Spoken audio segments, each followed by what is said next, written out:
టపాసుల మోత మోగిస్తూ సైలెన్సర్ తీసేసిన బైకులతో హల్చల్ చేస్తూ పదుల కొద్దీ వాహనాలతో NH-64 మొత్తాన్ని బ్లాక్ చేస్తూ పూలదండలు, గజమాలలు, పూల వర్షం, ఇదంతా వింటే ఎక్కడన్నా ఉన్న పండగో లేకపోతే పెద్ద ఏదన్నా కార్యక్రమమో లేకపోతే ఏదన్నా ఉత్సాహవంతమైన కార్యక్రమం అనుకుంటాం. కానీ మోంథా తుఫాను బాధితులకు సంబంధించి పరామర్శించడానికి వైసీపీ అధినేత జగన్ చేసిన ఓదార్పు యాత్ర ఇది. ఇప్పుడు నేను చెప్పిన ఉపోద్ఘాతంలో ఇది కనుక నేను చెప్పకపోతే గ్యారంటీగా ఇదేదో మంచి ఒక పాజిటివ్ వాతావరణంలో, ఒక పండగ వాతావరణంలో జరిగిన ఏదో ప్రక్రియ అని అనుకుంటాం. అంటే ఇదే మొదటిసారి కాదు.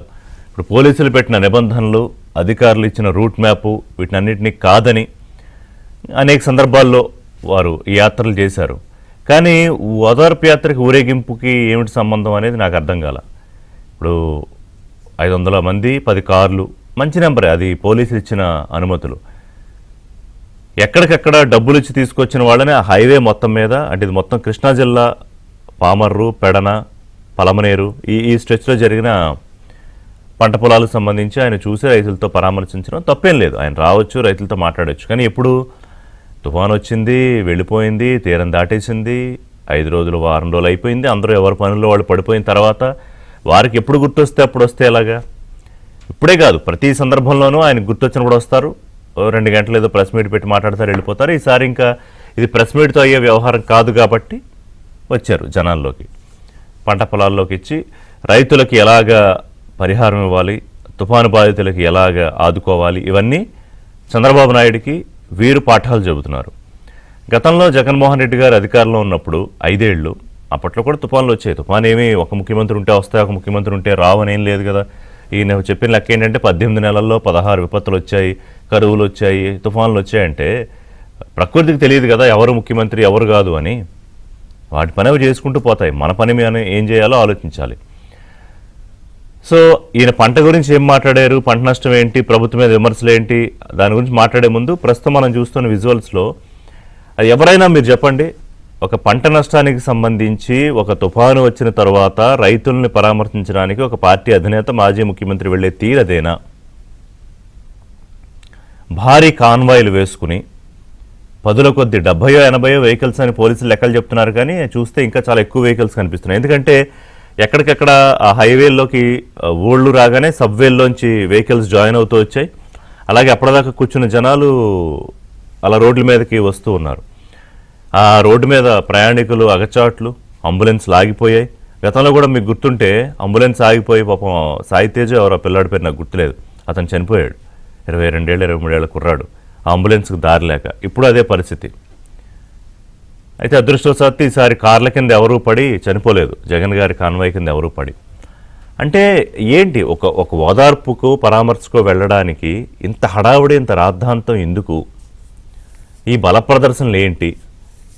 నిన్న కూడా మళ్ళీ సీఎం అంటూ నినాదాలు, రప్ప అంటూ గొడవలు, అవి కూడా సరే. పోలీసులతో వివాదాలు, గొడవలు షరామామూలే. ఎందుకు పోలీసులతో గొడవ పెట్టినారో రీజన్ చెప్తే ఆశ్చర్యపోతారు మీరు.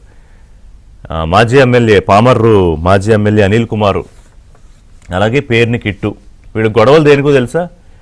డీజే సౌండ్లు పెట్టకండి, మీరు డప్పులు డీజేలు పెట్టకండి అంటే మేము పెడతాం, మేము ఎందుకు పెట్టకూడదు, అది గొడవ.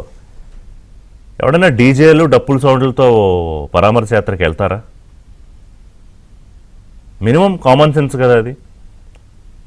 అక్కడ ఒక 20 మందో 25 మందో రైతులను అక్కడ పొలాల్లో పెట్టి గంటలు ఎప్పుడైనా పొద్దున్న ఎప్పుడో బయలుదేరితే మధ్యాహ్నం 3:30-4 అయింది అక్కడికి వెళ్ళేటప్పటికి. చూడండి ఎన్ని వెహికల్స్ రోడ్డు మీద ఆగిపోయి చూడండి. అందులో అర్జెంట్ పనులు, హాస్పిటల్స్కి వెళ్ళేవాళ్ళు, అంబులెన్సులు, ఆఫీసులకు వెళ్ళేవాళ్ళు, రకరకాల పనుల మీద వెళ్ళేవాళ్ళు, వ్యాపారాల పనుల మీద వెళ్ళేవాళ్ళు, రోజు కూలీలు, వీళ్ళందరూ అక్కడ ఆగిపోయారు కదా. ట్రాన్స్పోర్ట్కి వెళ్ళే వెహికల్స్. ఎవరు అడిగారు మిమ్మల్ని ఈ స్థాయిలో చేస్తేనే ఓదార్ప? కామ్గా 4-5 కార్లు వెళ్ళి, మీకు ఇచ్చిన పోనీ 10 కార్లకు అనుమతి ఇచ్చారు పోలీసులు, వెళ్ళి మీరు దిగండి, పొలాల్లోకి దిగేయాలి, హెలికాప్టర్లో కాదని మీరు చంద్రబాబు నాయుడు పాఠాలు చెప్పారు కదా, దిగండి. మీరు శుభ్రంగా ప్యాంటు పైకెత్తుకున్నారు, దిగారు, ఆ పంట చూశారు. మరి గతంలో ఏం చేశారు మీరు ముఖ్యమంత్రిగా ఉన్నప్పుడు జగన్మోహన్ రెడ్డి గారు? ఒక స్టేజ్ ఏర్పాటు చేసి పంట పొలాల మధ్యలో అక్కడికి నడిచి వెళ్ళడానికి బురద అంటుకోకుండా ఒక రెడ్ కార్పెట్ ఏర్పాటు చేసి దానిలో అక్కడ తెచ్చి కంకులు తెప్పించుకుని అది పరామర్శించి వెళ్ళారు మీరు. ఇవి మీరు కన్వీనియంట్గా మర్చిపోతే జనాలు మర్చిపోరుగా, రైతులు మర్చిపోరుగా. అదే లోకేష్ అదే అన్నారు, సార్ అసలు మీరు ఊళ్ళోనే లేరు, మీరు బెంగళూరులో ఉన్నారు, అసలు తుఫాన్ ఏమొచ్చింది, ఎలా వచ్చింది. ఇది ఇందాక నేను చెప్పిన ఇదే గతంలో పంట పొలాలకు సంబంధించి స్టేజ్ షో.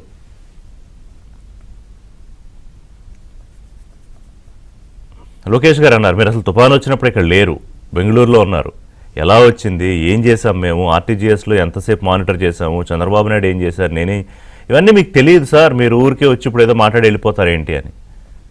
తుఫాన్ వచ్చినప్పుడు లేరు, తీరం దాటినప్పుడు లేరు, అదంతా అయినప్పుడు లేరు, ఆ బురదంతా తొలగించినప్పుడు లేరు, మళ్ళీ నార్మల్సీకి వచ్చాక మళ్ళీ బురద చల్లే ప్రయత్నం చేస్తే ప్రజలకు అర్థం కాదా? సరే చెయ్యండి. మీరు ఇప్పుడు పంట నష్టం గురించి మాట్లాడారు కదా, బీమా గురించి మాట్లాడారు కదా, మొత్తం అంతా 15 లక్షల ఎకరాల్లో వస్తే 11 లక్షలనే చెప్పారు. తర్వాత 20,000 చెప్పి 40,000 ఇస్తామని చెప్పేది పంట బీమాకు సంబంధించి 5,000 ఇచ్చారు, రాయితీలు ఇవ్వలేదు. ఇలా ఒక 10 పాయింట్లు చెప్పారు. నేను చెప్తాను అవి, చర్చల సందర్భంగా చెప్తాను అవి. మరి మన ప్రభుత్వం ఉన్నప్పుడు ఏం చేశాము అది కూడా గుర్తు చేసుకోవాలి కదా. దాన్ని అడుగుతారుగా. ఇప్పుడు మంత్రి అచ్చెన్నాయుడు మాట్లాడారు, ఆయన ఈ రైతులు వ్యవసాయ శాఖ మంత్రి. వాస్తవాలు రికార్డ్ అయి ఉంటాయి, ప్రభుత్వాలు ఏం చేశాయనేది రికార్డెడ్గా ఉంటాయి. ఈ ప్రభుత్వం వచ్చినప్పుడు అవి మాట్లాడుతుంది కదా. సో ఇందులో నాకు ఆయన రైతుల దగ్గరికి వెళ్ళడం అభ్యంతరం కాదు, పరామర్శించడం అభ్యంతరం కాదు. సరే వారం తర్వాత 10 రోజుల తర్వాత ఆయన కుదిరినప్పుడు తీరికైనప్పుడు వచ్చారు, అది ఓకే. అర్ధసత్యాలు మాట్లాడారు, అసత్యాలు మాట్లాడారు. కానీ ఈ హడావుడి ఎందుకు అంటున్నాను, నా అభ్యంతరం అక్కడ. ఇన్ని కిలోమీటర్ల మేర హైవేని దిగ్బంధనం చేస్తూ, బ్లాక్ చేస్తూ, డీజిల్ పెట్టుకుంటూ, టపాసులు కాల్చుకుంటూ, పూలదండలు వేయించుకుంటూ, పెద్ద పెద్ద గజమాలు వేయించుకుంటూ, కాన్వాయ్లు గుద్దేసుకుని, డీజిల్ పెట్టలేదని పోలీసులతో గొడవలు పెట్టుకుని, ఇంత హంగామా అవసరమా బల ప్రదర్శనలు? అది నా సమస్య. మీరు రైతుల దగ్గరికి వెళ్ళండి, రైతుల ఇంటికి వెళ్ళండి, మాట్లాడండి. నిజంగా ప్రభుత్వం తప్పు చేస్తే, నేను లోకేష్ గారు ఏమడిగారు, బాబు పెట్టుబడుల విషయంలో మాతో కలిసి రండి అయ్యా, మీరు 5 ఏళ్ళు ప్రభుత్వంలో ఉన్నారు కదా, మీకు తెలిసిన కంపెనీలు ఉంటే 4గురితో చెప్పి పెట్టుబడి పెట్టించండి అని పెద్ద మనసు తరహాలో అడిగారు. అలాగే ఈ తుఫాను విషయంలో కూడా బాధితుల విషయంలో ప్రభుత్వం పోనీ 1 రోజు 2 రోజుల్లో హడావుడి అంచనాలు ఏమన్నా వేసేసిందా, నిజంగా నష్టపోయిన రైతులకు న్యాయం జరగట్లేదా? Yes, you raise the point. అరే రైట్ రాయల్గా మీకు మాట్లాడే అవకాశం ఉంది, అసెంబ్లీకి వచ్చి మీరు హుందాగా టీవీగా వచ్చి మాట్లాడొచ్చు, మీరు అక్కడికి రారు. గుర్తొచ్చినప్పుడు 2 గంటలు ప్రెస్ మీట్ పెడతారు, ఇదిగో ఇలా హడావుడి బల ప్రదర్శన చేస్తారు. బట్ ఆయన చెప్పిన పాయింట్స్లో వాస్తవాలు ఉంటే అది కూడా మాట్లాడదాం, అదే అడుగుదాం తెలుగుదేశం పార్టీ నాయకుల్ని, ప్రభుత్వం తరఫు. వైసీపీ ప్రభుత్వం ఉన్నప్పుడు ప్రతి రైతుకు అండగా ఉండేది, అసలు వాళ్ళ కంట నీరు కాదు కదా, వాళ్ళ ఇంట్లో కష్టం కూడా లేకుండా చేసేది. కానీ ఇప్పుడు తూతు మంత్రంగా ఈ ప్రభుత్వం అసలు ప్రయారిటీయే కాదు అన్నట్టుగా నిన్న మాట్లాడారు. ఉచిత బీమా తొలగించేశారన్నారు, పంట రాయితీ డబ్బులు సరిగా ఇవ్వలేదన్నారు, అసలు తుఫాన్లో రైతులకి ఎలా న్యాయం చేయాలో కూడా ఈ ప్రభుత్వానికి అవగాహన లేదు అనే స్థాయిలో మాట్లాడారు. సరే, దానికి కరెక్ట్గా మాట్లాడడానికి, సమాధానం చెప్పడానికి మర్రెడ్డి శ్రీనివాసరెడ్డి గారు, తెలుగుదేశం పార్టీ సీనియర్ నాయకులు, అగ్రిమిషన్ వైస్ చైర్మన్, వారి వాళ్ళ బ్రేక్ఫాస్ట్లో జాయిన్ అవుతున్నారు. అలాగే రాయపాటి అరుణ్ గారు, జనసేన పార్టీ అధికార ప్రతినిధి, కిలార్ నాగార్జున గారు, రాజకీయ విశ్లేషకులు. నమస్కారం శ్రీనివాసరెడ్డి గారు, అరుణ్ గారు, నాగార్జున గారు. ముందుగా శ్రీనివాసరెడ్డి గారు, ఈ డీటెయిల్స్ అంటే ఈ రైతులకు సంబంధించిన డీటెయిల్స్ దగ్గరికి వచ్చే ముందు ఒకసారి నేను అరుణ్ గారితో ఒక విషయం మాట్లాడి వస్తా. అరుణ్ గారు, ఇప్పుడు మీరు కూడా రైతు కుటుంబానికి చెందినవారే, గతంలో నాకు చెప్పినట్టు గుర్తు. కష్టం వస్తుంది రైతుకి, ఎందుకంటే పంట పండించిన తర్వాత అది తొలి దశ నుంచి తుది దశకు వచ్చి అది మార్కెట్లోకి వెళ్ళి ఆ డబ్బు వచ్చి మళ్ళీ పంటకు పెట్టుబడి పెట్టి, ఇది తప్ప పెద్దగా రైతులేమి భవనాలు కట్టేసి బిల్డింగ్లు కట్టేసి చేసే పరిస్థితి ఏం లేదు ఎక్కడైనా సరే. అదొక అంశం. అయితే సరే, వారికి నిజంగా కష్టం వస్తే ఆ కష్టాన్ని పలకరించాల్సిన, పరామర్శించాల్సిన పద్ధతి ఇదేనా? ఇందాక నేను చెప్పినట్టుగా నాకు ఆయన రైతుల గురించి ఓదార్పు యాత్రకు వెళ్ళడం మీద నాకేం అభ్యంతరం లేదు, వారికి వెళ్ళొచ్చు, అన్ని అవకాశాలు మీరు పెట్టిన, ప్రభుత్వం పెట్టిన నిబంధనల ప్రకారం చేసుకోవచ్చు. కానీ ఈ రాద్ధాంతం ఏంటి? బైకులకి సైలెన్సర్లు తీసేసి ఆ పిల్ల చేష్టలు ఏంటి? డీజేలు పెట్టుకోనివ్వలేదని గొడవ ఏంటి అరుణ్ గారు పోలీసులతో? అసలు ఏంటి నిన్న జరిగింది? ప్యానెల్లోని పెద్దలకి, మీకు వీక్షకులకి నమస్కారం సార్. నమస్కారం.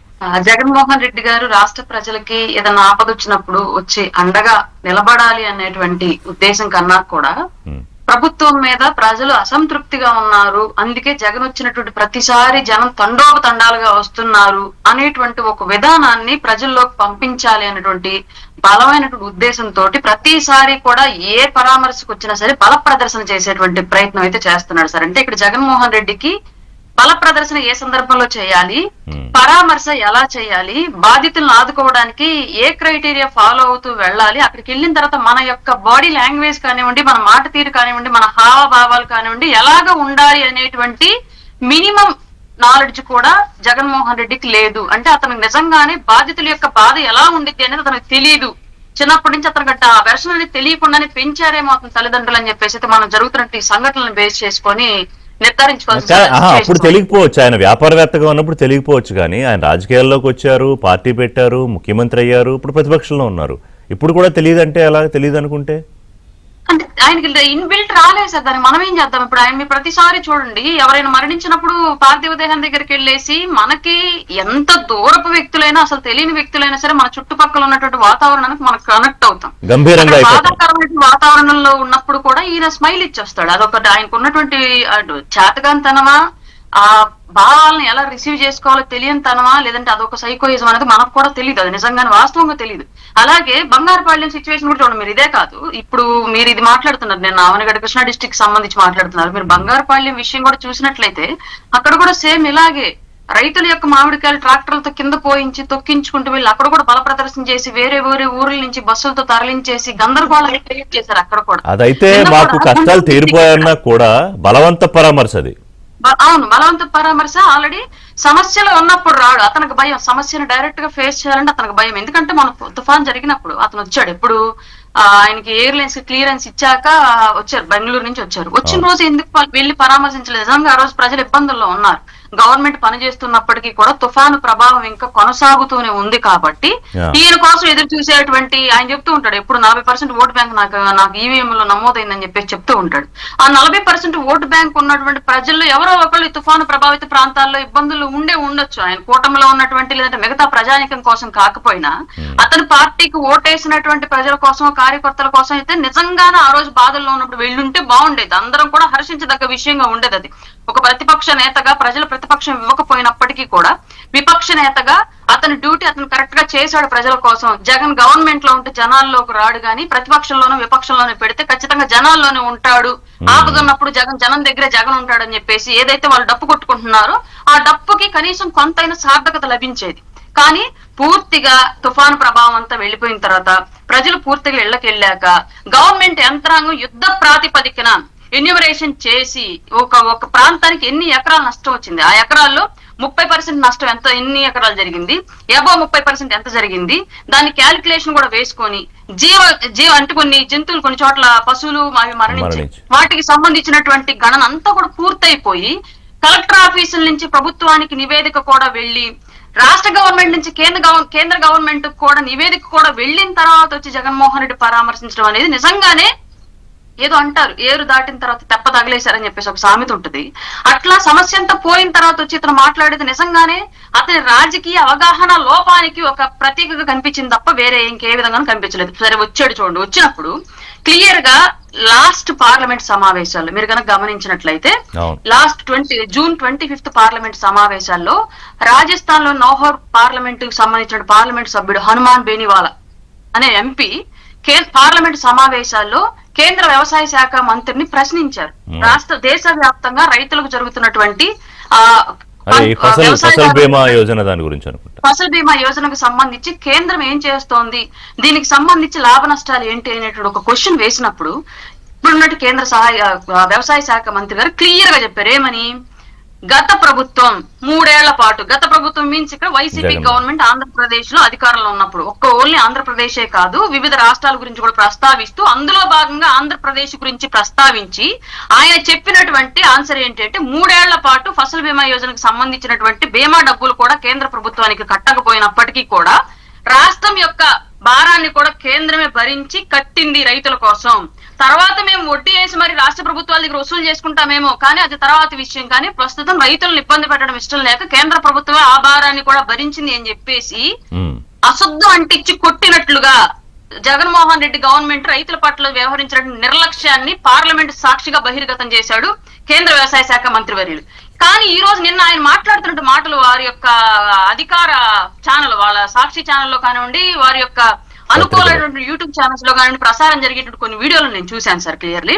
అందులో ఏముంది, రైతు చెప్తున్నాడు, సార్ మీరు అధికారంలో ఉన్నప్పుడు మేము ఫసలు అది ఇన్సూరెన్స్ కట్టాలన్న విషయం కూడా మాకు తెలియదు సార్, మీరే కట్టేశారు మా బదులు, మీరు కట్టేశారు, మేము అందుకని మర్చిపోయాం సార్, ఇప్పుడు కూటమి గవర్నమెంట్ వచ్చాక మేము కట్టుకోవాలంట సార్, అందుకని మేము కట్టలేదు సార్, గవర్నమెంట్ కూడా కట్టలేదంట సార్ అని చెప్పేసి స్క్రిప్టెడ్, మొత్తం స్క్రిప్టెడ్ చదువుతుంది. అసలు జగన్ గవర్నమెంట్ కట్టలేదని చెప్పేసి కేంద్ర ప్రభుత్వం చెప్తా ఉంటే జగన్మోహన్ రెడ్డి కట్టినట్లుగా వాళ్ళు నిన్న అతను ఎదురుగా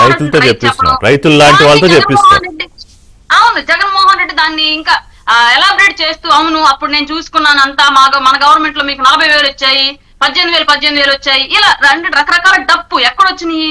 ఒక్క రైతును మీరు వాస్తవంగా మాట్లాడించండి, నిజంగానే మీడియా మైకులు పక్కన పెట్టి మీరు ఎవరైనా ఒక రైతు దగ్గరికి వెళ్ళి చెప్పమని చెప్పండి, ఏ పథకానికైనా సరే వాళ్ళు అమలు ఏదైతే ప్రకటించారో అమౌంట్, సంక్షేమ పథకం కింద ప్రకటించిన అమౌంట్, మీరు విద్యార్థి అదేదో పెట్టారు జగనన్న విద్యా దీవెన అని చెప్పేసి, దానికి సంబంధించి కానివ్వండి, ఈ రైతు భరోసా సంబంధించి కానివ్వండి, ఒక్క పథకానికైనా సరే ప్రకటించినట్టు అమౌంట్ ఇన్ టైంలో ఏ రైతు ఖాతాకైనా పడ్డాయో ఒకసారి స్టేట్మెంట్ తీసి చూపించమని చెప్పండి ఏ రైతునైనా సరే జగన్ గవర్నమెంట్ లో. అంత దారుణ అబద్ధాలు నిస్సిగ్గుగా చెప్తూ ఉంటే నిజంగానే అంటే వారి స్పెషాలిటీ ఏంటంటే, మీరు అన్నారు అబద్ధాలు అసత్యాలని చాలా కాన్ఫిడెంట్ గా చెప్తారు ఆయన. ప్రెస్ మీట్ పెట్టినా కూడా ఇలా బయటకు వచ్చినా కూడా. సరే మాట్లాడదాం, శ్రీనివాసరెడ్డి గారి దగ్గరికి వెళ్దాం. సార్ శ్రీనివాసరెడ్డి గారు, మీకు ఉన్న అవగాహన కన్నా వేరే ఎక్కువ ఉంటుంది అనుకోను నేను, ఎందుకంటే మీరు అగ్రిమిషన్ వైస్ చైర్మన్గా ఉన్నారు. అలాగే అసలు తుఫాన్లు చంద్రబాబు నాయుడుకి ఏమన్నా కొత్త? ఆయన ఇన్నాళ్ళ ముఖ్యమంత్రిగా 45 ఏళ్ల నుంచి ముఖ్యమంత్రి, ప్రతిపక్ష నేత, రకరకాల హోదాల్లో పనిచేశాక ఎన్ని తుఫాన్లు చేశారు. ప్రతిపక్షంలో ఉన్నప్పుడు కూడా పార్టీ నాయకులు మీ అందరినీ మీరు వెళ్ళండి పని చేయండి అని చెప్పి పురమాయించి పంపించి ఆయన వెళ్ళి ఇవన్నీ చూసాం మనం. సరే ఇప్పుడు వచ్చింది మొంతా తుఫాను, ఏఐ ఉపయోగించి, టెక్నాలజీ ఉపయోగించి నష్టాన్ని తగ్గించగలిగి సరే 1-2 రోజుల్లోనే ఈ పంట నష్టాలు ఇవన్నీ అంచనా వచ్చి, సరే పొరపాట్లు ఎక్కడైనా జరిగాయా? పోనీ నిన్న జగన్మోహన్ రెడ్డి అడిగిన వాటికి మీరేమన్నా క్లారిఫికేషన్ ఇవ్వాలనుకుంటున్నారా? అది చెప్పే ముందు నిన్న వారు చేసిన ఓదార్పు యాత్ర తీరు ఎలా అనిపించింది? రిషి గారు, ముందుగా మీకు ప్యానెల్లో ఉన్నటువంటి పెద్దలు నాగార్జున గారికి, సోదరి అరుణ్కి, అదేవిధంగా బ్రేక్ఫాస్ట్ వీక్షకులందరికీ కూడా శుభోదయం. నమస్కారం. ముందుగా తెలుగు రాష్ట్ర ప్రజానీకానికి, ఉమ్మడి తెలుగు రాష్ట్రాల ప్రజానీకానికి కార్తీక పౌర్ణమి శుభాకాంక్షలు. అదేవిధంగా తెలుగు జాతి కీర్తి ప్రపంచవ్యాప్తంగా కూడా ఒక గుర్తింపులోకి, ఒక గౌరవాన్ని పొందే దానికోసం ఏదైతే కారణభూతం అవుతాయో అంతర్జాతీయ వేదికల పైన, ఆ విధమైనటువంటి అంతర్జాతీయ వేదికల్లో ఒక 2 వీటిని అవార్డ్స్ ని పొందినటువంటి, అంటే ఒకటి ఎన్టీఆర్ ట్రస్ట్ కు సంబంధించి ఈ సేవా కార్యక్రమాల్లో ఈ పొందినటువంటి నారా భువనేశ్వరమ్మ గారికి మొత్తం రైతాంగం తరఫున అభినందనలు తెలియజేస్తున్నాను. విషయంలోకి వస్తే రిషి గారు, జగన్ ఏదైనా సరే, అంటే నా కోరిక ఎప్పటికీ కూడా ఏముంటుందంటే, ఒక డిబేట్, ఒక చర్చ జరిగినప్పుడు ఆ చర్చలో నుంచి అది ఏ వేదికన్నా కానివ్వండి, మీడియా ద్వారా కానివ్వండి, పబ్లిక్ లో కానివ్వండి, కూర్చొని మాట్లాడు, ప్రజలకు ఒక క్లారిటీ అనేది వాళ్ళ ఆలోచనలోకి వెళ్ళాలి. ఇప్పుడు మనం చేస్తున్నటువంటి దీంట్లో నుంచి చాలా వరకు మీరు చాలా ఓపెనింగ్ రిమార్క్స్ లో చాలా అంశాలని ఆ చర్చకి తీసుకొని వచ్చారు. ఇక్కడ టీడీపీ, జనసేన, బీజేపీ కూటమి కానివ్వండి, లేకుంటే ఈ పార్టీకి అవగాహన ఉన్న వాళ్ళ కోసం మనం మాట్లాడట్లేదు. ఇక్కడ నేను ప్రధానంగా వైసీపీ శ్రేణుల్ని, ఎవరైతే ఈ మీడియా ద్వారా వాటన్నింటినీ, సోషల్ మీడియా ద్వారా వాటన్నింటినీ ఫోకస్ చేసి జనంలో చర్చకి తీసుకురావాలో వాళ్ళని ఉద్దేశించి నేను చెప్తాను. ఏదైనా ఒక విషయాన్ని మనం రుజువుతో కూడినటువంటి ఫలితం ఆధారంగా నిర్ణయం చేస్తాం. ఒక రుజువు ఉండాలి విషయానికి. ఈ రోజు జగన్మోహన్ రెడ్డి గారు సరే తుఫాను పోయిన తర్వాత తీరిగ్గా ఆయన పనులు చూసుకుని వచ్చాడు, బదాన్ని పడ్డాడు, నానా యాగి చేశాడు. ఇక్కడ దీన్ని మనం కొత్తగా ఏదో జగన్మోహన్ రెడ్డి ఈ రోజు డీజేలు పెట్టించాడు, జగన్మోహన్ రెడ్డి ఈ రోజు మోటార్ సైకిళ్ళకి సైలెన్సర్లు తీసి పెద్ద తిరణాలు చేశాడు, ఇదంతా కూడా ఒక రాజకీయ పార్టీగా వైసీపీ మొత్తంగా ఇచ్చేస్తాను నేను అనుకోను. జగన్మోహన్ రెడ్డి ఇలాంటి గ్యాంగుల్ని పెంచి పోషిస్తాడు. దీనికన్నా ముందు ఎప్పుడు కూడా బేరీజ్ వేసుకోవాలి. అసలు జగన్మోహన్ రెడ్డి ఎలాంటి వాడు? ఈ రోజు కొత్తగా ఈ మాందూస్ తుఫానుకు వచ్చి, ఇప్పుడు ఈ మొంతా తుఫానుకు వచ్చి ఆయన చేయలే. జగన్మోహన్ రెడ్డి తన తండ్రి మరణాన్ని కూడా ఇలానే వాడుకున్నాడు. తన తండ్రి గారు చనిపోతే ఓ 2 సంవత్సరాల తర్వాత, అంటే 2009లో కీర్తిశేషులు స్వర్గీయ వైఎస్ రాజశేఖర రెడ్డి గారు రాష్ట్ర ముఖ్యమంత్రిగా మరణిస్తే 2011లో ఈయన ఓదార్పు యాత్రను మొదలుపెట్టి కుటుంబానికి చనిపోయినటువంటి వ్యక్తులకి 2 లక్షలు ఇస్తానని అసలు ఆయన ఎవరెవరో ఒక పేర్లు రాసేసి తిరగటానికి మ్యాపింగ్ కోసం అక్కడ ఒక పేరు అక్కడ ఒక పేరు సెలెక్ట్ చేసి ఏ బ్రెయిన్ ట్యూమర్ తో చనిపోనివ్వండి, క్యాన్సర్ తో చనిపోనివ్వండి, ఎయిడ్స్ తో చనిపోనివ్వండి, వయసు అయిపోయి చనిపోనివ్వండి, ఈ చనిపోయినటువంటి వాళ్ళకి 2 లక్షలు ఇస్తామంటే ఓకే, ఏదో ఒకటి పాపం పేదలను సెలెక్ట్ చేసుకొని వాళ్ళ పేర్లు వాడుకొని పర్యటనలు పెట్టి వేలాది మందితోటి దాన్ని ప్రదర్శన చేసి ఒక దీన్ని తెచ్చుకోవడానికి ప్రయత్నం చేశాడు. ఎవరన్నా చనిపోతే సానుభూతిగా పోయేసి కూర్చొని వాళ్ళకి ఇవ్వదలుచుకుని ఇవ్వచ్చు. ఇప్పుడు పవన్ కళ్యాణ్ గారు ఉన్నారు, వారు ఆత్మహత్యలు చేసుకున్నటువంటి కుటుంబాలకు ₹1,00,000 చొప్పున పంపించారు. ఏమన్నా ఆర్పాటం ఉందా? దాంట్లో ఏమన్నా ఆర్పాటం చేశారా? ఎక్కడన్నా పోయారా? ఇప్పుడు పవన్ కళ్యాణ్ కన్నా క్రేజ్ గా ప్రజల్లోకి వెళ్ళినప్పుడు జనం ఎగబడే వాళ్ళు ఎవరు ఉంటారు కదా, ఓ సినీ హీరోగా, ఓ పొలిటీషియన్ గా ఏమైనా చేశారా? ఈయన కావాలని క్రియేట్ చేస్తాడు. ఇక్కడ ఏంటంటే ఇది కావాలని ఇలాంటివన్నీ క్రియేట్ చేస్తాడు. ఈయన రుజువు ఏంటి? జగన్మోహన్ రెడ్డి గారు ప్రతిపక్షంలో ఉన్నప్పుడు 100 చెప్పొచ్చు, లేకపోతే మేము చెప్పొచ్చు, లేదా ఇంకొకరు కూడా చెప్పొచ్చు. కానీ రుజువు ఎక్కడ వచ్చిందంటే అధికారంలో ఉండకపోతే జగన్మోహన్ రెడ్డి పాపం అతని కర్మకాలం ఒకసారి అధికారంలోకి వచ్చాడు. అది కూడా రాకపోతే జగన్మోహన్ రెడ్డి ఇలాంటి నాటకాలు ఇవన్నీ చేసుకోవడానికైనా అవకాశం ఉండేది. ఈ అధికారంలోకి వచ్చిన మహా తప్పిదానికి 5 ఏళ్లు ప్రజలు చూశారు. జగన్మోహన్ రెడ్డి కాలంలో 2020 నుంచి 24 వరకు 6 తుఫాన్లు వచ్చినాయండి. నివర్ కానివ్వండి, గులాబ్ కానివ్వండి, మోందుస్ కానివ్వండి, మిచాంగ్ కానివ్వండి, ఈ విధంగా ఆ రోజు 6 తుఫాన్లు వచ్చినాయి. ఈ 6 తుఫానుల్లో జగన్మోహన్ రెడ్డి ఈ రాష్ట్ర ముఖ్యమంత్రిగా చెయ్యగలిగినటువంటి అవకాశం, ఈ రోజు అంటే నువ్వు అడగడానికి వచ్చావు, ఆ రోజు నువ్వు చేసే అవకాశం ఉంది. ఏం చేశా? ఒక్క తుఫాన్ కన్నా, ఒక్క ప్రాంతంలో రైతు దగ్గర కన్నా నువ్వు పోయావా? పోగా నీ సివిల్ సప్లై శాఖ మంత్రి గుడివాడ గుట్కా నాని TV9 ఆ రోజు ప్రశ్నించింది కూడా, అడిగింది కూడా, ఏంటి సార్ తుఫాన్లు అంటే, అది గోపినే కాబట్టి చెప్తున్నాను మీడియా పేరు. ఆమె మైక్ నోటి కాడ పెట్టి అడిగితే ఏం చేస్తారమ్మా, అంత వారం కాలే తుఫాన్ వచ్చి ఏం చేస్తారు? ఆరనివ్వండి, ఎండనివ్వండి, ఇంకో నెల పోనీయండి, చూస్తారు, అప్పుడు చేస్తుంది ప్రభుత్వం. ఏంది మీరు ఇప్పుడు వచ్చి వారం రోజుల్లోనే వచ్చి మీకు గోలైందని మాట్లాడినటువంటి మహాగరుడు నీ మంత్రి.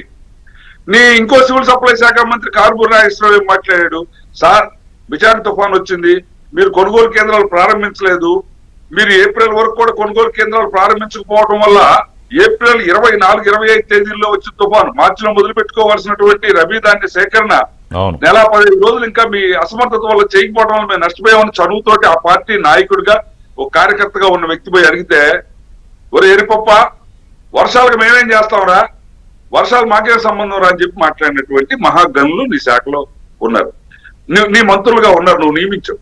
ఆ తర్వాత నువ్వేమన్నా మాట్లాడావా? నువ్వెక్కడికన్నా పోయావా?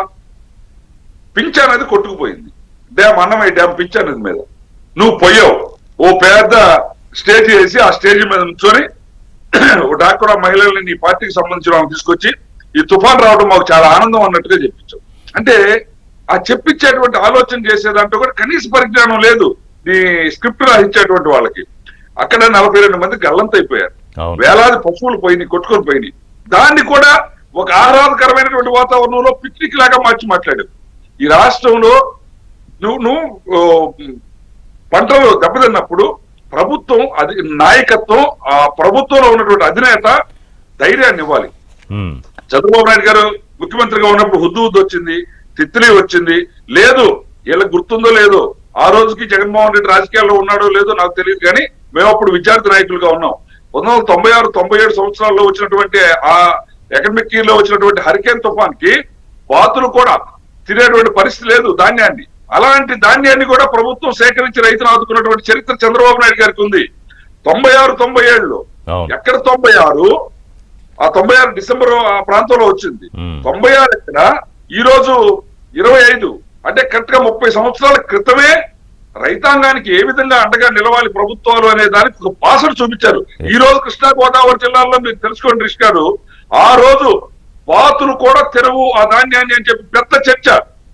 అలాంటి ధాన్యాన్ని ప్రభుత్వం ఎంఎస్పీకి కొనండి, పనికి రాకపోతే పడబోయండి, కానీ రైతు నష్టపోవడానికి లేదని ఆ రోజు చంద్రబాబు నాయుడు గారు సో ముఖ్యమంత్రిగా ఇప్పుడు ఆయన చంద్రబాబు నాయుడుకి పాఠాలు చెప్తారు జగన్మోహన్ రెడ్డి గారు రైతులను ఎలా ఆయన ఆదుకోవాలి. వచ్చి 30 సంవత్సరాల తర్వాత డీజేలు పెట్టుకొని చూడండి, మామిడి రైతుకు కష్టం వచ్చింది. పొయ్యి అరుణ్ గారు సరిగా అబ్జర్వ్ చేసినట్టు లేరు ఆ విషయంలో, కానీ అక్కడ రైతులు నాకు మా కమిటీ ఉంది ఫోన్ చేశారు. అరుణ్ గారు అక్కడ జరిగితే ఏంటంటే పాపం మార్కెట్ లో అమ్ముకోవడానికి తెచ్చి పెట్టుకున్న రైతులు వాళ్ళవి కాదు మామిడికాయలు, రైతులు మామిడికాయలు తెచ్చి అక్కడ ట్రాక్టర్లు పెట్టుకున్నారు ఆ దాంట్లో ఫ్యాక్టరీకి అమ్మడానికి. వీళ్ళకి తక్కువ దాన్ని స్టార్ట్ చేసుకుని దొల్లిచ్చేశారు. వాడికి సంబంధం లేదు ఆ దొల్లిచ్చిన వాడికి, అది వైసీపీ వాళ్ళవి కూడా కాదు, రైతులవి. వాళ్ళు బోరు వేడ్చి వీడియోలు తీసి పెట్టారు. అయ్యా నేను 6 కాలం పండించుకున్నాను, వాడికి అమ్మితే 6 రూపాయలు వచ్చాయి, ప్రభుత్వం 4 రూపాయలు వచ్చేది, 2 ట్రక్కులు నావి అని చెప్పి అతను బోరు ఏడుస్తూ వీడియోలు పెట్టేటువంటి పరిస్థితిని మనం చూసాం. అందులో ఆ రకంగా ఏదైతే ఈ రోజు జగన్మోహన్ రెడ్డి గారు యాత్రలకు బయలుదేరాడు, ఆ రోజు నుంచి చూడండి వదిలిపోతే పెద్ద ఎత్తున ఈ పొగాకు బేళ్ల మీద చెక్కులు అంటాం మేము, పొగాకు చెక్కులు కట్టడం, ఆ పొగాకు చెక్కుల పైన తొక్కి దాన్ని దోషం చేశారు. ఆడకపోతే మామిడికాయలు దోషం చేశారు, మామిడికాయలు కూడా తొక్కేశారు. అక్కడ సెంటర్ లో మామిడి పళ్ళు కూడా తొక్కారు కాళ్ళతోటి. మిర్చి అడ్డుకుపోతే మిర్చి బస్తాలు లూటీ చేశారు. ఈ రకంగా ఎక్కడ ఏ రైతుకి కష్టం వచ్చినా అక్కడికి పోయి ఒక విధ్వంసం, ఒక ప్రళయం సృష్టించేటువంటి కార్యక్రమం, ఒక విలయ తాండవం చేసేటువంటి ఆలోచన జగన్మోహన్ రెడ్డి గారు. అయితే అదృష్టవశాత్తు నిన్న ప్రాణాలేం పోలేదు, అంటే ఇప్పటికేం రిపోర్ట్ కాలేదు కాబట్టి ఎవరి ప్రాణాలు పోకుండా ఆయన యాత్ర పూర్తయింది. ఒక చిన్న బ్రేక్ తీసుకుంటా, బ్రేక్ తర్వాత శ్రీనివాసరెడ్డి గారు మనం నాగార్జున గారితో మాట్లాడాక ఈ టెక్నికల్ డీటెయిల్స్ ఇవేనైతే ఈయన ప్రస్తావించారో, అలాగే మీరు రుజువు అన్నారో ప్రభుత్వం దగ్గర మీ దగ్గర లెక్కలు ఉంటాయి కాబట్టి అవి. కృష్ణా జిల్లాలో నిన్న మోంతా తుపాను రైతుల్ని పరామర్శించడానికి జగన్మోహన్ రెడ్డి చేసిన ఓదార్పు యాత్ర జరిగిన తీరు, ఆయన ప్రభుత్వాన్ని విమర్శించిన తీరు గురించి మాట్లాడుకుంటున్నాం. విశ్లేషకులు నాగార్జున గారు మాట్లాడతారు. నాగార్జున గారు, ఏమనిపించింది మీకు నిన్న హడావుడి సందడి? అదే చూసిన వాళ్ళకి జగన్మోహన్ రెడ్డి ఎందుకు వచ్చారో తెలియకపోతే కనుక ఏదో మంచి పండగ వాతావరణంలో తీసిన ర్యాలీలాగే అనిపిస్తుంది. అది అలాగే వారు ఈ చంద్రబాబు నాయుడు గారికి క్లాస్ పీకారు. అసలు హెలికాప్టర్లో తిరుగుతారా, పొలాల్లోకి రారా, దిగరా, మీకు రైతులంటే పట్టదా, మోసం చేస్తారా అని. రిషి గారు, మీకు చర్చలో పాల్గొంటున్నటువంటి శ్రీనివాస్ రెడ్డి గారికి, అరుణ గారికి, ఏబిఎన్ వీక్షకులకి శుభోదయం అండి. నమస్కారం. వైఎస్ఆర్ సిపి అనేటువంటి పార్టీ, అలాగే జగన్మోహన్ రెడ్డి అనేటువంటి రాజకీయ నాయకుడు ఆంధ్రప్రదేశ్ లో ఉండడం అనేటువంటిది ఆంధ్రప్రదేశ్ దురదృష్టం రిషి గారు. ఇది కొంచెం పెద్ద స్టేట్మెంట్ అయినా ఆయన చేసేటువంటి ఒక్కొక్క పని చూస్తూ ఉంటే నాకు ఈ అభిప్రాయం కలుగుతుంది. ఒక్కొక్క పార్టీకి ఒక్కొక్క ఎజెండా ఉంటుంది, ఒక ప్రాతిపదిక ఉంటుంది, అది మనందరికీ తెలుసండి. ఎన్టీ రామారావు గారు పార్టీ పెట్టినప్పుడు తెలుగువారి ఆత్మగౌరవం అనేటువంటి నినాదంతో ఆయన ఎజెండా అది అనేటువంటిది ఆ రోజున మనకి ఎస్టాబ్లిష్ అయింది. ఆ తర్వాత సక్సెస్ కూడా అయింది. చంద్రబాబు నాయుడు గారు తెలుగుదేశం పార్టీ చేసుకున్న తర్వాత అభివృద్ధి, సంక్షేమం అనేటువంటిది ఆయన ప్రాతిపదికగా ఆయన ముందుకెళ్తున్నారు. అదే మనం వైఎస్ఆర్ సిపిది గనక తీసుకుంటే ఏంటంటే వాళ్ళ పునాదే శవాలు, సానుభూతి, ఓదార్పు యాత్ర. ఇది మనం ఆ పార్టీ ప్రయాణం చూసిన ప్రతి ఒక్కరికి తెలుసు. వాడు నమ్ముకున్నటువంటి సిద్ధాంతం ఏంటంటే రాజశేఖర్ రెడ్డి గారి మరణంతో వచ్చినటువంటి సానుభూతి ద్వారా అధికారం పొందాలి అనేటువంటి ఎజెండా తోటి వచ్చినటువంటి పార్టీ. దాన్ని సాధించడానికి వాళ్ళు ఎంచుకున్నటువంటి మార్గం ఏంటి అంటే, ఇందాక శ్రీనివాస్ రెడ్డి గారు చెప్పినట్టుగా ఏ చావునైనా సరే వాళ్ళ తండ్రి గారి మరణం చావులో వేసేసి ఓదార్పు యాత్ర చేసి. అయితే దురదృష్టకరమైన విషయం ఏంటంటే జగన్మోహన్ రెడ్డి గారు ఆ రోజు నుంచి ఈ రోజు వరకు కూడా ఓదార్పు మైండ్ సెట్ లో నుంచి బయటికి రాలేదు. సో బిగినింగ్ లో ఆయన ఓదార్పు యాత్ర చేసినప్పుడు వెళ్తున్నప్పుడు ఎలా వెళ్లారో మనం చూసాం. సహజంగా ఎవరు ఓదార్పు యాత్రకి వెళ్ళినా నేరుగా వాళ్ళ ఇంటికి వెళ్తారు, వాళ్ళని ఓదారుస్తారు, ఏదన్నా తృణమో ఫణమో ఇచ్చి రావడం జరుగుతుంది. ఆ రోజున ఆయన రాజకీయ పురోగమనానికి ఆయన వాడుకున్నటువంటి పద్ధతి ఏంటంటే తండోపతండాలుగా వేసుకొని కారులతోటి జనాలతోటి వెళ్ళి అక్కడ వాళ్ళకి 1 లక్ష రూపాయలు ఇచ్చి 10 లక్షల రూపాయలు అడ్వర్టైజ్మెంట్ చేసుకొని రావటం అనేటువంటిది మనం చూసాం. అయితే అన్నట్టుగా ఆయనకి ఎక్కడికి వెళ్ళినా కానీ ఆ సందర్భం ఏంటి, సమయం ఏంటి, అక్కడ ఎలా ప్రవర్తించాలి, ఎలా వెళ్ళాలి అనేటువంటి మినిమం కామన్ సెన్స్. ఇప్పుడు నేను దురదృష్టం అలాంటి రాజకీయ నాయకులు ఉంటాం అన్న కారణం ఏంటంటే కామన్ మ్యాన్ ఏ చదువుకోని వాడికైనా సరే ఒక చావింటికి వెళ్ళినా లేకపోతే ఒకళ్ళని పరామర్శ చేయాల్సిన దగ్గరికి వెళ్ళినా కానీ కనీసం ఎలాంటి భావాలు ప్రకటించకపోయినా నవనైత నవరు ఎవరు కూడా. కానీ నిన్న చూడండి, మీరు ఇందాక మీ ఓపెనింగ్ రిమార్క్స్ లో క్లియర్ గా చెప్పారు. డీజేలేంటి, టపాకాయలేంటి, సీఎం అని కేకలేంటి, ఎక్కడో ఉన్నటువంటి పెడం దగ్గరికి వెళ్ళడానికి విజయవాడ దగ్గర నుంచి ఊరేగింపి. తర్వాత గతంలో ఈయన చేసినటువంటివి జనాలకి గుర్తుందా లేదా అనేటువంటిది, ఎందుకంటే ఇదేదో 10-15 సంవత్సరాల క్రితం చరిత్ర కాదు. గత 5 ఏళ్లుగా 19 నుంచి 24 మధ్యన ఆయన చేసినటువంటి పాలన ప్రజలకి క్లియర్ గా గుర్తుంది. ఎక్కడ ఉత్పత్తి జరిగినా గానీ 5 సంవత్సరాల్లో ఆయన వెళ్ళింది, ఒకసారి పొలంలోకి దిగినటువంటి పరిస్థితి లేదు. అసలు రైతు అనేటువంటిది, వ్యవసాయం ఎలా ఉంటుందో కూడా జగన్మోహన్ రెడ్డి గారికి తెలియదు. తర్వాత ధాన్యం కొనుగోలు చేసిన తర్వాత లాస్ట్ టైం ఆయన అధికారంలో ఉన్నప్పుడు రైతులకి ఎన్ని నెలల తర్వాత ఇచ్చారో గుర్తుందా మీకు? వాళ్ళకి ఇవ్వాల్సినటువంటి డబ్బులు రైతులు బయటికి వచ్చి రోడ్డు మీదకి వచ్చి ఉద్యమాలు చేసే పరిస్థితి వచ్చిన తర్వాత 3 నెలలు, 4 నెలలు, 5 నెలలకు ఇచ్చినటువంటి చరిత్ర ఆయనది పెట్టుకొని, తర్వాత రైతులు ఎంతో నేను చేశానన్నటువంటి రైతులు తనని 2024లో ఎందుకు ఓడిచ్చారనేది ఒక్కసారైనా రివ్యూ చేసుకున్నాడండి? పాస్ పుస్తకాల మీద తన ఫోటోలు వేసుకొని, సర్వే రాయల మీద తన ఫోటోలు వేసుకునేటప్పటికి భయపడిపోయారు కదా రైతులు ఈయన పేరు చెప్తేనే. సర్వేరాళ్ల మీద పార్టీ జెండా రంగు ఈయన ఫోటో రాత్రి పగలు చంద్రబాబు నాయుడు గారు, లోకేష్ గారు మొత్తం యంత్రాంగం అంతా నిలబడి ఎలాగా ఎదుర్కొన్నారు తుఫాన్ అనేటువంటిది రాష్ట్ర ప్రజలందరూ గమనించారు. అయిపోయిన వారం రోజుల తర్వాత తీరిగ్గా బెంగళూరు దగ్గర నుంచి వచ్చేసి నువ్వు చేసేటువంటి పరామర్శ ఏంటంటే ప్రజల్లో నువ్వు పరాభవం పొందటం తప్పితే, పలచనాయటం తప్పితే రెండోది లేదు. అయితే ఇక్కడ మనం గమనించాల్సింది ఒకటిందండి, అధికార పక్షానికి సంబంధించినటువంటి 2 రిప్రజెంటేటివ్స్ మనకు చర్చలో ఉన్నారు. జగన్మోహన్ రెడ్డి గారు బహిరంగంగా మీకు ఛాలెంజ్ విసురుతున్నారు. రెడ్డి గారు, అరుణ్ గారు, నేను చెప్తున్నాను, మీరు ఎన్నైనా రూల్స్ పెట్టుకోండి, నన్ను ఎవ్వరూ ఏమీ చేయలేరు. మీరు 10 కార్లు అంటే నేను 100 కార్లు వేసుకెళ్తాను, మీరు 500 మంది అంటే నేను 5,000 మందితో నేను చేస్తాను, ఏం చేసుకుంటారో చేసుకోండి అని ఛాలెంజ్ విసురుతున్నాడు. మరి ఈ ఛాలెంజ్ ని మీరు ప్రతిసారి ఎందుకు డిఫీట్ అవుతున్నారు అధికార పక్షం? మీరేమో మీ ఎస్పీలు ఇచ్చేటువంటిది కేవలం 10 కార్లు అంటారు, 500 మంది అంటారు. అంతకు మించిన కార్లు అక్కడికి వస్తే మీరు ఎందుకు అలౌ చేస్తున్నారు? నానా రకాలైనటువంటి అరాచకాలు చేస్తుంటే, సైలెన్సర్లు పీకేసి బైకులు నడుపుతా ఉంటే ఎందుకు కట్టడి చేయలేకపోతున్నారు? అతను స్ట్రాటజిక్ గానే ఈ పని చేస్తున్నాడు. ప్రభుత్వం చేతగాని ప్రభుత్వం అనేటువంటి ఒక బ్రాండింగ్ ఈ ప్రభుత్వం మీద వేయడానికి అతను చేస్తున్నటువంటి ప్రయత్నంలో భాగంగానే మనం దీన్ని చూడాలి. ఒకసారి చూసాం రిషి గారు, 2 సార్లు చూసాం, 3 సార్లు చూసాం. 10 సార్లు అయింది. క్యాన్వాయ్ కింద పడి మనుషులు కూడా చచ్చిపోయినటువంటి సందర్భం చూసాం. నిన్న కూడా క్యాన్వాయ్ లో ఉన్నటువంటి వెహికల్స్ గుద్దుకోవడం చూసాం. ఇన్ని చూస్తున్నప్పటికీ ప్రభుత్వం ఎందుకు వాడికి పర్మిషన్స్ ఇస్తుంది, ఎందుకు బయటికి రానిస్తోంది, ఎందుకు ఇలాంటి చర్యలు అనేటువంటి? ఇప్పుడు ఎందుకంటే అల్టిమేట్ గా బ్లేమ్ చేసేది ఎవరిని చేస్తారు కాదు. నిన్న ఈ నిబంధనలు పెట్టినా దానికి పెద్ద రాద్ధాంతం చేశారుగా. జగన్మోహన్ రెడ్డి వస్తే భయపడిపోతున్నారు, నిబంధనలు, ఆంక్షలు, ప్రజాస్వామ్యం లేదు, కూటమి ప్రభుత్వం ఎవరికి చంద్రబాబు నాయుడు గారు బయటకు వస్తున్నప్పుడు ఆయన ఇంటికి తాళ్లు కట్టినటువంటి సందర్భం ప్రజలు మర్చిపోతారు అనుకుంటున్నారా వీళ్ళు? ఆ రోజున కనీసం ఎక్కడికన్నా కదలటానికి లోకేష్ గారు పాదయాత్ర చేస్తుంటే స్టూల్ కూడా పీక్కొని పోయినటువంటి సందర్భం ప్రజలు అనుకుంటున్నారా? మైకులు వ్యాన్లు లాక్కుపోయినటువంటి సందర్భం. కాబట్టి ప్రజలు, గతంలో ఒక నానుడు ఉండేది రిషి గారు, public memory is very short అనేటువంటిది. ఎందుకంటే ఒక సంఘటన రాగానే, రెండో సంఘటన రాగానే ఫస్ట్ దాన్ని మర్చిపోతారని.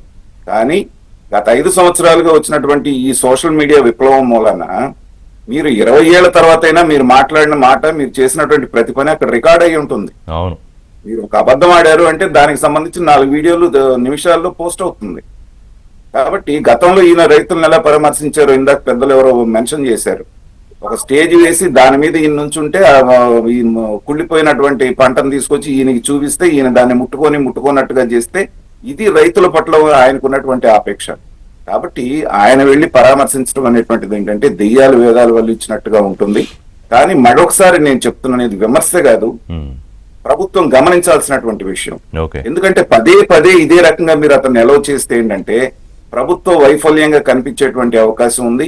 జగన్మోహన్ రెడ్డి గారి మనస్తత్వం అదే. ఈ 3.5 సంవత్సరాలు కూడా అతను ఇదే పందాన్ని ఎంచుకుంటాడు. ఎలాంటి అవకాశం వచ్చినా, ఈ మధ్య ఎందుకో జైలు పరామర్శలు తగ్గించాడు. మరి ఆ లిక్కరు స్కామ్ లో ఉన్నటువంటి చెవిరెడ్డి భాస్కర్ రెడ్డిని వీళ్ళందరినీ ఎవరిని పరామర్శించలేదు. మరి ఇప్పుడు జోగి రమేష్ వెళ్ళాడు, దానికి కూడా ఊరేగింపుతో నెల్లూరు వెళ్తారు. మళ్ళీ ఇంకో సందర్భం తీసుకుంటారు ఆయన, అంటే అన్ని కలిపితే నన్ను అందుకే ఎక్కడ ప్రస్తుతం తీసుకురాలేదు. ఎందుకంటే ప్రతి 20 రోజులకి 4 రోజులకి ఆయన ఒక సందర్భం, ఒక శవమన్నా కావాలి, లేకపోతే విపత్తన్నా రావాలి, లేకపోతే ఎవరో ఒకళ్ళు జైలు కన్నా వెళ్ళాలి. ఇలాంటి మైండ్ సెట్ తో ఉన్నటువంటి వ్యక్తితో రాజకీయం చేయాల్సి రావటం అనేటువంటిది నిజంగా ఇవాళ ఉన్నటువంటి అధికార పక్షం యొక్క దురదృష్టం, అన్నిటికంటే మించి రాష్ట్రం యొక్క దురదృష్టం. ఎందుకంటే కనీస విజ్ఞత కలిగినటువంటి రాజకీయ నాయకుడు ఉంటే ఒకప్పుడు కాకపోతే ఒకప్పుడు ఇతన్ని ఆదరిద్దాం అనుకుంటారు, కానీ ఇంత దిగజారుడు రాజకీయం చేస్తూ ప్రజల భావం, నిన్న చూడండి అంబులెన్స్ అక్కడ దాంట్లో ఇరుక్కుపోయింది. గతంలో కూడా చేసినప్పుడు ఒక ప్రాణం పోయింది ఆ రోజున, ఒక కుర్రాడు. అయినా కూడా ఇప్పుడు అది వైఫల్యం ఎవరిదంటామండి? జగన్మోహన్ రెడ్డి గారిని అంటారా, ప్రజలు ప్రభుత్వాన్ని అంటారా? కాబట్టి ఇప్పుడు ఉన్నటువంటి ప్రభుత్వం దాన్ని గమనించి మిమ్మల్ని జగన్మోహన్ రెడ్డి గారిని ఆపితే ప్రజలేమి మీకు పడిపోయి అయ్యో పాపం అనేటువంటి పరిస్థితి లేదు కాబట్టి కఠినంగా వ్యవహరించాలనేటువంటిది నేను ప్రభుత్వానికి సూచన చేస్తున్నాను రిషి గారు. ఓకే, బ్రేక్ తీసుకుంటా. బ్రేక్ తర్వాత మీరు అడిగిన ప్రభుత్వం వైఫల్యంగా ప్రజలు అనుకుంటారా అనే విషయం మీద వీళ్ళిద్దరితో మాట్లాడదాం. అలాగే మిగతాది ఇంకా రైతులకి పంట బీమా గురించి, లేకపోతే రాయితీల గురించి, లేకపోతే నష్టం గురించి ఏదైతే అరుణ్ గారు ఇంతకుముందు కూడా మనం మాట్లాడుకున్నాం అనేక సందర్భాల్లో. జగన్మోహన్ రెడ్డి గారు బయటికి రావాలంటే అట్లీస్ట్ బెంగళూరు నుంచి ఫ్లైట్ ఎక్కి లేకపోతే కారులోనో ఇటు రావాలంటే ఆంధ్రప్రదేశ్కి ఏదో ఒక సందర్భం ఎవరో ఒకళ్ళకి ఏదన్నా అవ్వాలి, లేదన్నా ఇలా విపత్తన్నా రావాలని అనుకున్నాం. 7 సందర్భాలు జరిగాయి ఇలాంటివి. వచ్చిన ప్రతిసారి కూడా వారు ఇందాక నాగార్జున గారు వేసేసిన పాయింట్ ఏంటంటే మీరు ప్రభుత్వం పెట్టే నిబంధనలకి అక్కడ జరిగేదానికి సంబంధం ఉండదు. సాక్షాత్తు ఎస్పీ మీదకే, వారి పేరు మణికంఠ అనుకుంటా, ఎస్పీ, నాకు సరిగ్గా గుర్తు రావట్లేదు వారి పేరు, వారితోనే వాగ్వాదం చేశారు జగన్మోహన్ రెడ్డి గారు. సరే వైసీపీ నాయకులు అయితే ఇంక పోలీసుల్ని కొట్టడం తప్ప మిగతా అన్ని బెదిరింపులు చేస్తారు. సో ఇది ఇప్పుడు చేతగానితనంగా వెళ్తుందా, లేదా మీరు మంచి ప్రభుత్వాన్ని క్లెయిమ్ చేసుకుంటున్నట్టే ప్రజలు అనుకుంటారా? ఆ విషయం మాట్లాడాక రైతుల విషయం మాట్లాడదు. సార్ ఇక్కడ ఒకటి, ప్రజలు ఏంటి అంటే గత 5 ఏళ్ల పాటు అండ్ బిఫోర్ కూడా ఏదైతే జగన్మోహన్ రెడ్డి, రాజశేఖర్ రెడ్డి గారి మరణం అనంతరం ప్రజలు ఏంటంటే సీరియల్ సిచ్యువేషన్ రాజకీయాలకు కూడా అలవాటు చేసేసుకొని మైండ్ ని కంప్లీట్ గా కూడా ఒక సెంటిమెంట్ వేలోకి రాజకీయాలను తీసుకెళ్లేటువంటి ఆలోచన విధానానికి వచ్చారు సార్ క్లియర్ గా. అరెస్టు అనేది ఎప్పుడెప్పుడు జరిగిద్దా, దాన్ని కూడా ఛానల్స్ ద్వారా వేధింపుల కింద మమ్మల్ని కట్టడి చేయడానికి ప్రజల దగ్గరకు రానియకుండా చేయాలి అని చెప్పేసి చేస్తున్నారు అని చెప్పి ఈ సొంత ఛానల్స్ ద్వారా ప్రచారం చేయించుకోవాలని చెప్పేసి జగన్మోహన్ రెడ్డి కూడా క్లియర్ గా ఎదురు చూస్తున్నాడు. ఇది మాత్రం 100% వాస్తవం. ఇంకొకటి ఏంటి అంటే నిబంధనల ఉల్లంఘన కింద పెట్టినటువంటి కేసు, మొన్న ఎలా అయితే మాచర్ల ఒక బెట్టింగ్ ఆడి డబ్బులు పోగొట్టుకున్న ఒక వ్యక్తి చనిపోతే దాన్ని కూడా రాజకీయ వేధింపుల కింద జరిగినటువంటి మరణం కింద భావించి ఓదార్పు యాత్రకు వచ్చి ఆ ఓదార్పు యాత్రలో ఇంకొక అబాయకులను ఇద్దరు చంపేసి వెళ్ళాడు జగన్మోహన్ రెడ్డి, మీకు తెలుసు.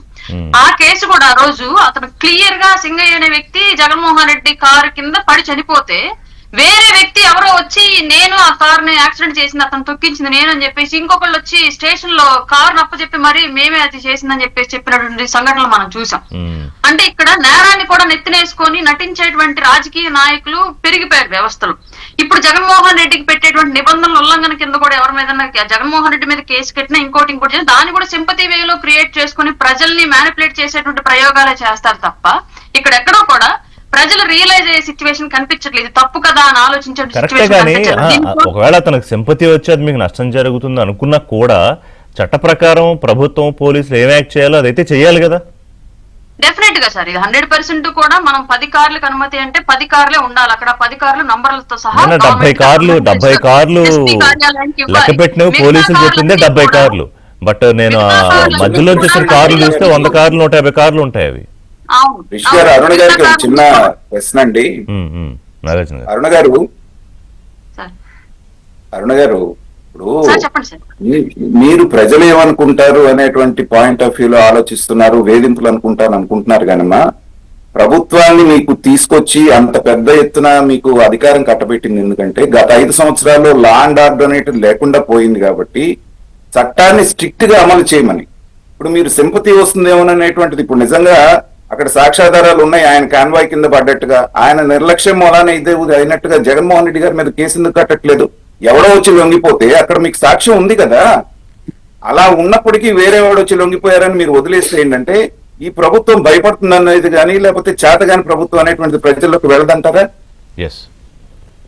ముమ్మాటికి సార్ ఇది 100% ఫస్ట్ వచ్చినటువంటి నివేదికల ఆధారంగా వాళ్ళు ఎవరైతే లొంగిపోయారో వాళ్ళ మీద కేసు కట్టినప్పటికీ కూడా తర్వాత ఒక వీడియో రిలీజ్ అయింది. దాన్ని ఆల్రెడీ ఫోరెన్సిక్ ల్యాబ్ కు పంపించి ఏఐ అని కొంతమంది సృష్టించారు. నేను అసలు చేయలేదు, నాకు సంబంధమే లేదు, ఏఐ క్రియేషన్ వీడియో చేసి నా మీద నిందలేస్తున్నారని చెప్పేసి జగన్మోహన్ రెడ్డి వచ్చి ప్రజల ముందు మీడియా ముందు వాపోయినటువంటి దాఖలాలు కూడా మనం చూసాం సార్ క్లియర్ గా. అది కూడా ఫోరెన్సిక్ నివేదిక పంపించి రిపోర్ట్ వచ్చిన తర్వాత నమోదు చేస్తే జస్ట్ యాక్సిడెంట్ కేసు కింద ఏమైతే జరుగుతాయో, ఏ నష్టపరిహారం అయితే జరుగుతుందో, కోర్టు ఏ పెనాల్టీ అయితే న్యాయస్థానం విధిస్తుందో దాన్ని కట్టేసి సింపుల్ గా తప్పించుకున్నటువంటి వ్యవస్థ ఈ రోజు న్యాయస్థానాలు ఉంది. కాబట్టి అట్లాంటి సిచ్యువేషన్స్ అన్ని జగన్మోహన్ రెడ్డి గారిని భయపెడతాయనో, అట్లాంటి సంఘటనల మూలంగా ప్రభుత్వం జగన్మోహన్ రెడ్డి గారిని కట్టడి చేయగలిగిద్దనో అయితే మనం అనుకోలేం సార్. జరుగుతున్నటువంటి చట్టంలో ఏ శిక్షలు ఉంటాయి ఏ నేరానికి అనేది ఒక లాయర్ కో ఒక జడ్జికో తెలిసిన దానికన్నా కూడా ఎక్కువ 38 కేసుల్లో ముద్దాయిగా ఉన్నటువంటి జగన్మోహన్ రెడ్డి గారికి ఎక్కువ తెలుసు. చట్టంలో ఉన్నటువంటి లొసుగులు ఎంత స్థాయిలో ఉంటాయో, ఏ సైడ్ నుంచి వెళ్తే ఎటు తప్పించుకోవచ్చు అనేది 11 ఏళ్లుగా చిన్న చిన్న చిన్న వ్యక్తి కూడా తప్పించుకోలేడు. ఎంత పెద్ద వ్యక్తి కూడా తప్పించుకోలేడు. ఒక సంవత్సరం 2 సంవత్సరాలు మాత్రమే కోర్టుకు అటెండ్ అవ్వకుండా తప్పించుకోగలడు. అట్లాంటి 11 ఏళ్లుగా కోర్టును అటెండ్ అవ్వకుండా తప్పించుకుని తిరుగుతున్నటువంటి జగన్మోహన్ రెడ్డికి తెలియనటువంటి లొసుగులు భారత చట్టాల్లో ఉండవని చెప్పేసి నేనైతే 100% భావిస్తున్నాను సార్.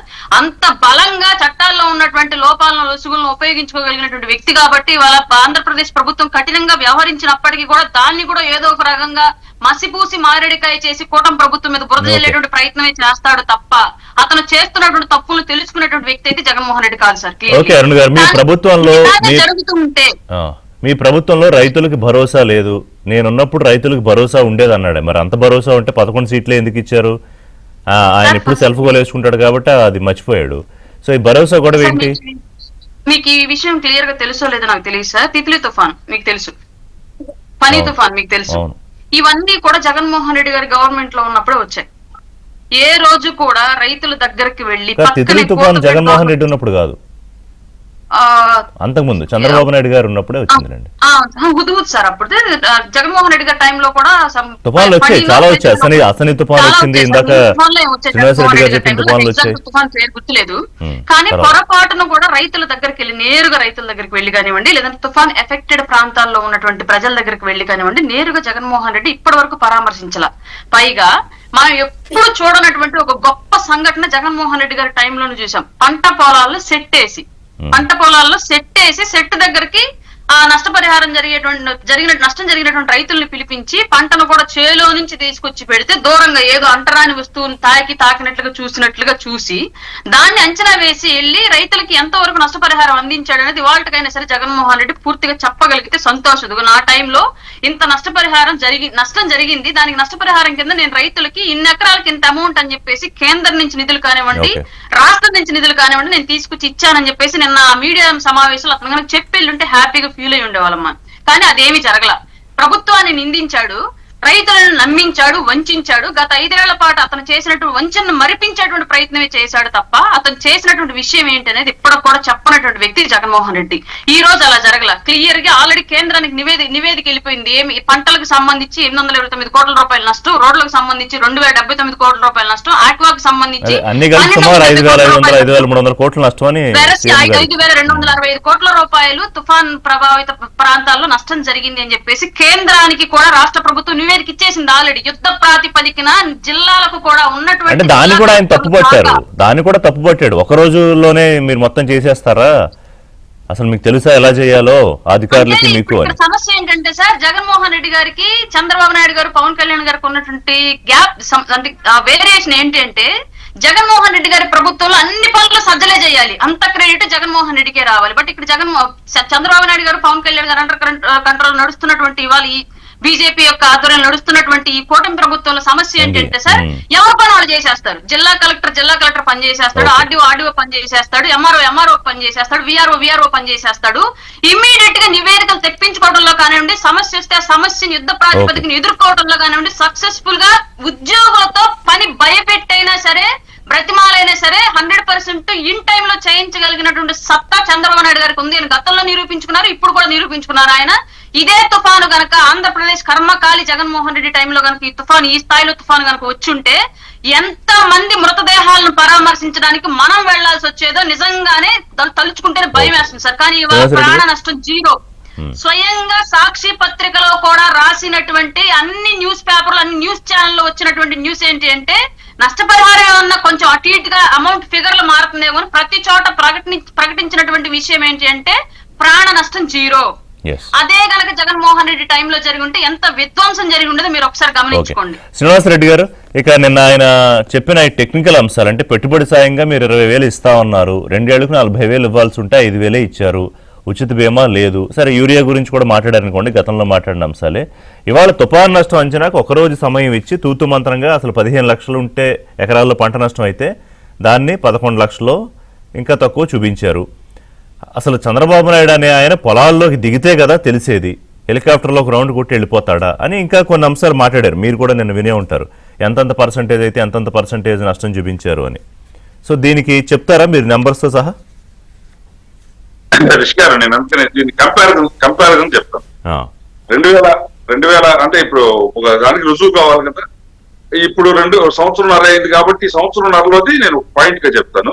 2014 నుంచి 2019 వరకు ఆంధ్రప్రదేశ్ లో వ్యవసాయ రంగానికి సంబంధించి భూసార పరీక్షలు నిర్వహించి మైక్రో న్యూట్రియంట్స్ ఇచ్చి ఏ భూమిలో ఏ ధాతు లోపం ఉందో దాన్ని సంపూర్ణంగా పూర్తి చేసి, అంటే ఒక మనిషికి ఏ విధంగా కంప్లీట్ గా ఫుల్ బాడీ హెల్త్ చెకప్ చేసి ఏమి డెఫిషియన్సీ ఉందో చూసి వైద్యం చేసినట్టు మొత్తం రాష్ట్రంలో ఉన్నటువంటి వ్యవసాయ భూములన్నింటినీ కూడా సాయిల్ హెల్త్ కార్డు ఇష్యూ చేసి అక్కడ వాటికి అంతా కూడా సాయిల్ టెస్టింగ్ చేసి వాటికి మైక్రో న్యూట్రియంట్స్ అన్నింటినీ కూడా ఉచితంగా ఒక ట్రాక్టర్ తీసుకొని ఏవో ఆఫీస్ కి అగ్రికల్చర్ ఆఫీస్ కి అగ్రికల్చర్ ఆఫీస్కి వెళ్తే అక్కడ వాళ్లే కూలీలను పెట్టి లోడ్ చేసి ఇంటికి పంపించేటువంటిది ఆ రోజు తెలుగుదేశం ప్రభుత్వం చేసింది. నువ్వు వచ్చిన తర్వాత ఆ వ్యవస్థే రద్దు చేసావు. అది ఫస్ట్ది. నెంబర్ 2, ఏదైనా భూములు దున్నుకొని సేద్యంలోకి తీసుకొని వచ్చి వాటన్నింటినీ ఉపయోగించుకోవడానికి యంత్రాలు యంత్ర పరికరాలు పెద్ద ఎత్తున ఆ రోజు తెలుగుదేశం ప్రభుత్వం ఇచ్చింది. వాటి మొత్తాన్ని అటకెక్కించావు. నెంబర్ 3, విత్తనాలు ఏదైతే నాణ్యమైనటువంటి విత్తనాలను ఉత్పత్తి చేయాలో ఆ విత్తన పరిశోధన కేంద్రాలను కానివ్వండి, వాటిని ఉత్పత్తి చేసేటువంటి ఈ శాస్త్రవేత్తల వ్యవస్థను కానివ్వండి, మొత్తాన్ని నిర్వీర్యం చేసి వాటన్నిటిని ఆ స్థలాల్ని ఆ ప్రాంతాల్ని డైవర్ట్ చేసేటువంటి ఆలోచన. నువ్వు మెడికల్ కాలేజీల పేరుతోటి వాటి వెనకమాల కొంత భాగాన్ని రియల్ ఎస్టేట్ కి తరలించినటువంటి పరిస్థితి నీ ప్రభుత్వంలో జరిగింది. నేను రుజువులతో మీ ద్వారా చెప్తున్నా. కాదు ఇప్పుడు పంట నష్టానికి సంబంధించి మీరు న్యాయం సరిగ్గా చేయలేదు రైతులకు అని ఆయన చెప్పిందని మీరు చెప్పండి. రిషి గారు ఇప్పటికే వస్తున్నాను. నెంబర్ 4, ఆ రోజు ఇన్పుట్ సబ్సిడీ ఇదే చెప్తున్నాను. ఆయన అడిగిన మాట నా 4th ఐటమ్. ఏదైనా ఇంత జరిగిన తర్వాత ప్రకృతి వైపు అంటే ఒక సిస్టమ్ లో చెప్తున్నాను, భూమి దున్నే దగ్గర నుంచి పంట పండి అమ్మే వరకు విషయం. ప్రకృతి వైపరీత్యాలు సంభవిస్తే ఆ ప్రకృతి వైపరీత్యాల నుంచి రైతాంగాన్ని ఆదుకోవడానికి ఆ రోజు చంద్రబాబు నాయుడు గారు హెక్టార్కి వరికి 20,000 రూపాయలు ఇచ్చాడు. హెక్టార్కి వరి పంటకి హెక్టార్కి 20,000 రూపాయలు ఇన్పుట్ సబ్సిడీ. ఇది రికార్డు ప్రభుత్వం దగ్గర ఉంది. జగన్మోహన్ రెడ్డి గారు అధికారంలోకి వచ్చిన తర్వాత పెరిగిందా తగ్గిందండి రేటు? మన రేట్లని పెరిగినాయా తగ్గినాయా? జగన్మోహన్ రెడ్డి ప్రభుత్వం దాన్ని 15,000 చేసింది. నేను ఒక మాట ఆయన చెప్పినట్టు జనంలో ఉండి డీజిల్ సాటం చెప్పుకోవట్లా, ఏబిఎన్ బ్రేక్ఫాస్ట్ సాక్షిగా చెప్తున్నా.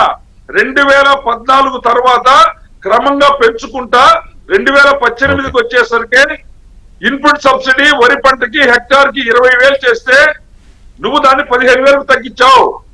ఇదే నీ ఘనత. తర్వాత ఆ రోజు ఇన్పుట్ సబ్సిడీ రూపంలో ఏ చిన్న కష్టం వచ్చినా రైతాంగానికి ప్రభుత్వం 3,600 కోట్ల రూపాయలు డబ్బులు ఇచ్చింది.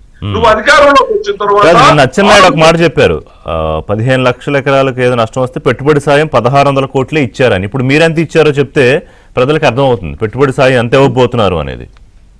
అది చెప్తాను సార్, అది చెప్తాను. ఇన్సూరెన్స్ కూడా చెప్పాడు సార్. ఇన్సూరెన్స్ కూడా నేను పెద్ద ఎత్తున ఇచ్చాను, మీరు ఇన్సూరెన్స్ ఇవ్వలేదు, ఇన్సూరెన్స్ చేయలేదని మాట్లాడుతా ఉన్నాను.